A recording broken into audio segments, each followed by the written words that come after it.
दोस्तों नमस्कार, कैसे हो आप सब। आशा करता हूँ सभी भाई अच्छे होंगे, स्वस्थ होंगे। दोस्तों आज है दिन सैटरडे का और आज डेट है 9 दिसंबर 2023 और दोस्तों अभी टाइम हो रहा है रात के बज चुके हैं 9:56 और मैं पहुंच गया हूँ द्वारका सेक्टर 3 और लास्ट ड्रॉप मैंने किया था जस्ट अपोजिट साइड पे सेक्टर 5 है और सेक्टर 5 में ही सेक्टर 4 है अपोजिट साइड पे, इसी के और अपोजिट साइड पे सेक्टर 5 है। तो वहीं पे पिकअप आ गया था, मतलब पिकअप मैंने लिया था जनकपुरी C6 से। तो आ रहा था खाली वहां से पश्चिम विहार की तरफ ड्रॉप करके। तो लास्ट ड्रॉप मेरा हुआ था पश्चिम विहार पे ड्रॉप करके खाली आना पड़ा। खाली इसलिए आना पड़ा, बहुत ही ज्यादा भयंकर, इतना ज्यादा भयंकर जाम, मतलब दोनों तरफ विकासपुरी वाली साइड पे और टूवर्ड जनकपुरी वाली साइड पे आ रहे हैं, तो इतना गंदा जाम। तो दोस्तों कोई भी भाई उस तरफ से निकल रहा हो तो प्लीज देख के निकले। बहुत ही गंदा जाम चल रहा है इस टाइम, शादी का सीजन है तो इसी वजह से बहुत गंदे जाम लगे हुए हैं रोडों पे। और फिर वीकेंड का टाइम है, वीकेंड में क्या है कि लोग ज्यादातर कोशिश यही करते हैं कि अपनी गाड़ियों से प्रेफर करते हैं आना। तो जब अपनी गाड़ियां जब लोग निकाल लेते हैं तब आपको पता ही है रोड की हालत क्या हो जाती है, क्योंकि अगर सारी गाड़ियां रोड पे निकल जाए तो फिर रोड की हालत बहुत ही ज्यादा खराब है। वो तो ये लगा लीजिए 50% जो ये लगा लीजिए ट्रैफिक की वो है, वो कंट्रोल कर रखे मेट्रोस ने। अगर मेट्रोस की सवारी भी अगर रोड पे आ जाए तो फिर पैर रखने की जगह नहीं होगी और हर जगह से एक डेढ़ घंटे से आपको ज्यादा टाइम लगेगा। तो ये बस शुक्र मनाइए कि मेट्रो की वजह से थोड़ा ट्रैफिक रुका हुआ है। बट अभी क्या है कि सीजन का टाइम है तो इस वजह से ट्रैफिक आपको देखने को मिलेगा। तो मेरे को मिला था ये ट्रैफिक मतलब पश्चिम विहार पे बहुत ज्यादा। रजौरी गार्डन से लेकर पंजाबी बाग तो आपको पता ही है पूरा का पूरा जाम, और इधर भी पश्चिम विहार पे ड्रॉप था तो उधर पूरा का पूरा जाम में फंसा। तो दोस्तों आज मैं मॉर्निंग में निकला था, करीब 7:30 बजे निकला था मैं। और 7:30 निकल के मेरे पास जो पहली ट्रिप आई थी द्वारका सेक्टर 21। तो सेक्टर 21 से शुरुआत करी और शुरुआत करते करते अभी मैं आ गया हूँ। तो पूरे दिन काम किया है, काम कितना हुआ है, ठीक हुआ है, वो सारी बातें मैं बताऊंगा लास्ट में। सबसे पहले हम बात कर लेते हैं ओला उबर के बारे में। जी हाँ दोस्तों, आज मैं आपसे बात करूंगा ओला उबर के बारे में ही। और मोस्टली देखिए कुछ ना कुछ मैं अपडेट लेकर आता ही हूँ आपके लिए, और कोशिश यही करता हूँ कि आप उस चीज से सचेत हो और कंपनी वाले क्या क्या कर रहे हैं ड्राइवर भाइयों के साथ।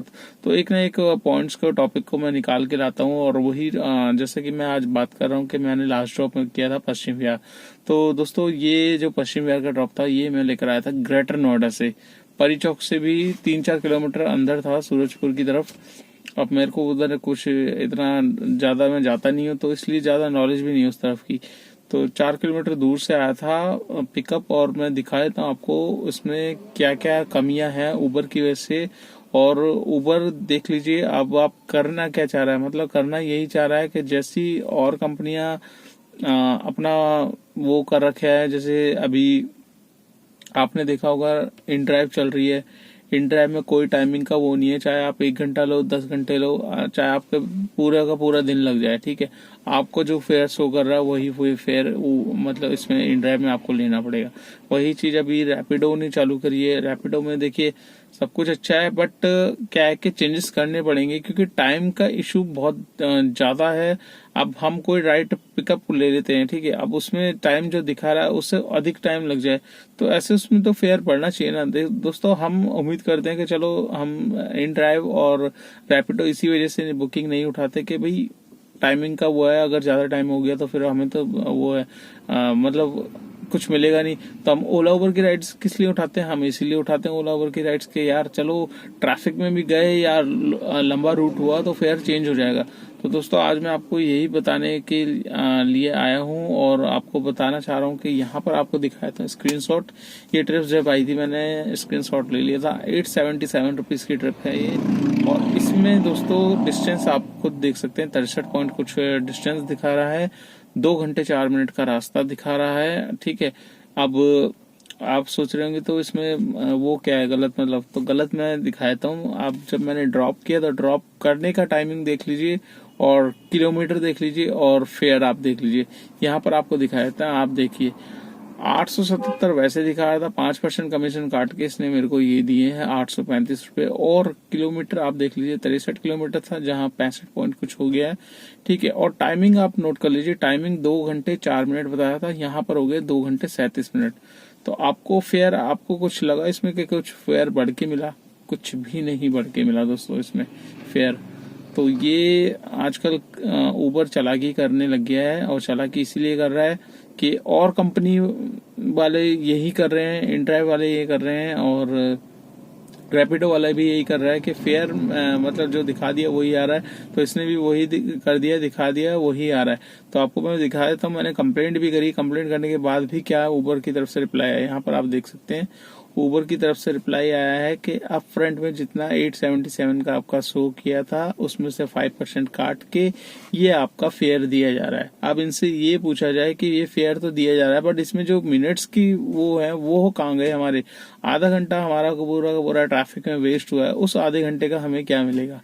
तो दोस्तों कहने का मतलब यही है कि अगर आप उबर में भी ट्रिप्स ले रहे हो और कहीं लंबी ट्रिप्स है, ट्रैफिक की ट्रिप्स है, तो उसको सोच समझ के लीजिएगा। आपको फेयर नहीं बढ़ेगा, उतने का उतना आपको फेयर मिलेगा, ठीक है। पहले ऐसा होता था कि फेयर ऑटोमेटिकली ट्रैफिक के टाइम से मतलब लाइव चलता था टाइमिंग करके, जितना एक्चुअल में टाइम लग रहा है उतना आपको मतलब ऑटोमेटिकली इसमें फेयर चेंज होके मिल जाता है। बट आप ही किलोमीटर भी आप चाहे दौड़ा लो, किलोमीटर भी आपने देख लिया, एग्जांपल मैंने दे दिया, 63 था, 1.5-2 किलोमीटर मेरी गाड़ी एक्स्ट्रा कर चली है, उसका मेरे को कोई कुछ नहीं मिला। तो मतलब आप ही भाइयों के लिए मैं ये बता रहा हूँ कि भाई इस तरीके की दिक्कतें हो रही है उबर में, ठीक है। और ओला का तो आपको पता है, वो तो माशाअल्लाह है, उसका कुछ अता पता है नहीं। बुकिंग्स भी मैं उठाता हूँ तो आ जाती है बहुत ही कम, एक आध बुकिंग कोई आती है कभी कभार, तो नहीं तो फिर ऑन भी रखो, पूरे पूरे दिन ऑन रहता है पर बुकिंग नहीं देता। तो जो वही चीज है दोस्तों, कंटिन्यू चलाएंगे तभी इसमें बुकिंग आएगी। बट अभी ओला के कस्टमर भी उबर में या फिर ब्लू स्मार्ट में शिफ्ट हो चुके हैं, या फिर इनड्राइव में ही चल रहे हैं, या फिर आप रैपिडो में भी आ गए। तो कंपटीशन चारों कंपनियों में हो रखा है, बट उस कंपटीशन के चक्कर में ड्राइवर का नुकसान हो रहा है। नुकसान यही हो रहा है कि हमें प्रॉपर हमारा जो ट्रैफिक का रेट है, ट्रैफिक पर मिनट चार्जेस हैं, वो ऑटोमेटिकली ऐड नहीं हो रहे। सभी कंपनी एक दूसरे की काट करने में लगी हुई है। इस काट के बीच में पिस कौन रहा है? सिर्फ ड्राइवर पिस रहा है, और हमारा ही फ्यूल खर्च हो रहा है। अब आधे घंटे आप सोचिए, 1.5 किलोमीटर मैंने 2 किलोमीटर गाड़ी चलाई, आधे घंटे ट्रैफिक में एक्स्ट्रा लगा टाइमिंग, तो इसमें 100-150 रुपए तक का तो मेरा ही खुद का पर्सनली नुकसान हो गया है। तो इसमें मेरे को बचत क्या हुई? 65 किलोमीटर की राइड में 835 रुपए मिल रहे हैं, और 2.5 घंटा 2 घंटे 40 मिनट में अगर मैं छोड़ रहा हूँ तो मेरे को इसमें क्या बचा होगा? आप खुद ही अंदाजा लगा सकते हैं दोस्तों। तो आशा करता हूँ ये जानकारी आपको अच्छी लगी होगी, और आज का मैं काम आपको बता देता हूँ। आज का मेरा काम कितना हुआ है, कोई ज्यादा खास नहीं हुआ, पर फिर भी ठीक ठीक कर लिया। यहाँ पर आपको दिखाया था 2400 कुछ रुपए का मेरा काम है दोस्तों, और इसमें मेरे को जो मिले हैं टोल, 440 रुपए के टोल मिले हैं। 2 बार यूपी गया हूँ, 2 बार ही वापस आया हूँ, तो 120 240 प्लस 2 बार एमसीटी, तो 440 रुपए की ये है काम, और 2400 रुपए का ये है टोटल। आप राउंड फिगर मान के चलिए 29 रुपए का काम है।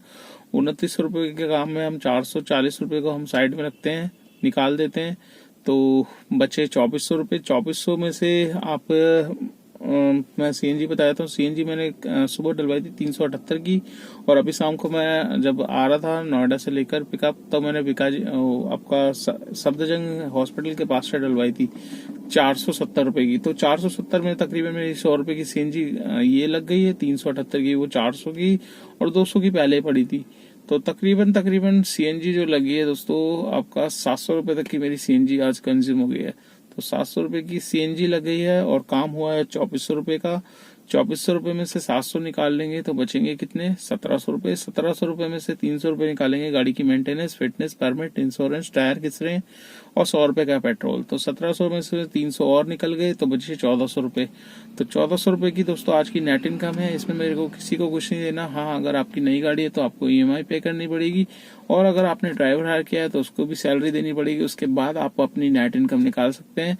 1400 मेरी नेट इनकम है टोल हटाकर। अगर आप टोल की अर्निंग को भी काउंट करेंगे तो 1800 कुछ रुपए की अर्निंग हो रही है दोस्तों, उससे मैं अलग रखता हूँ, बट आपको बताने के लिए इतना बता देता हूँ कि अर्निंग आपकी इतनी हो रही है। तो चलिए दोस्तों, इस वीडियो को कर लेते हैं यहीं पे एंड। ये वीडियो आपको कैसी लगी लाइक कर देना, चैनल पे फर्स्ट टाइम है तो चैनल को सब्सक्राइब कर लेना। अगर आप मेरी वीडियो फेसबुक पेज से देख रहे हो तो उसको भी फॉलो कर लेना, ज्यादा से ज्यादा शेयर करना, और जितना वीडियो शेयर करते हो उतनी वीडियो आगे पहुंचती है, उन भाइयों के पास जाती है जो जानना चाहते हैं ऑल ओवर में कितना काम है। तो चलिए दोस्तों, इस वीडियो को एंड करते हैं यहीं पे और आपसे मुलाकात करते हैं कल नेक्स्ट डे नेक्स्ट अर्निंग पे। तब तक के लिए बाय बाय।